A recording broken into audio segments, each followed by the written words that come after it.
জামালপুরে বোরোর বাম্পার ফলন।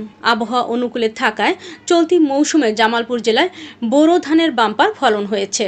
বিস্তারিত থাকছে শরীফুল ইসলাম ঝোকনের প্রতিবেদনে। এবার জামালপুর জেলায় ১,২৯,৩৭০ হেক্টর জমিতে বোরো চাষের লক্ষ্যমাত্রা নির্ধারণ করা হলেও চাষ হয়েছে ১,২৭,৫৬০ হেক্টর জমিতে। সার, বীজ, কীটনাশক, সেচ, ধান কাটা, মাড়াই শ্রমিকের মজুরি সহ সব কিছুর দাম বেশি হওয়ায় উৎপাদন খরচ তুলতে হিমশিম খেতে হচ্ছে চাষিদের। সরকার প্রতিমণ ধানের মূল্য ১,৪৪০ টাকা নির্ধারণ করলেও বর্তমানে জামালপুরের বিভিন্ন হাটবাজারে প্রতিমণ ধান বিক্রি হচ্ছে ৮০০ থেকে ৯০০ টাকায়। কৃষক ফলনে সন্তুষ্ট হলেও উৎপাদিত ধানের ন্যায্য মূল্য না পেয়ে হতাশ এ জেলার কৃষকরা। জেলা কৃষি সম্প্রসারণ অধিদপ্তরের উপপরিচালক কৃষিবিদ জাকিয়া সুলতানা জানান, আবহাওয়া অনুকূলে থাকায় এবার ধানের কাঙ্ক্ষিত ফলন পাওয়া যায়।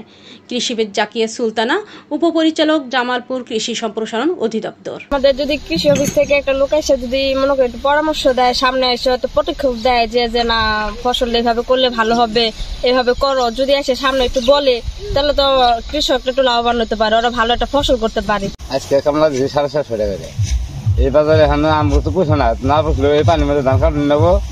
ধান লাগাইছি 7-8 পাহি, ধানের বাজার কম, কামলা মাইনা বেশি।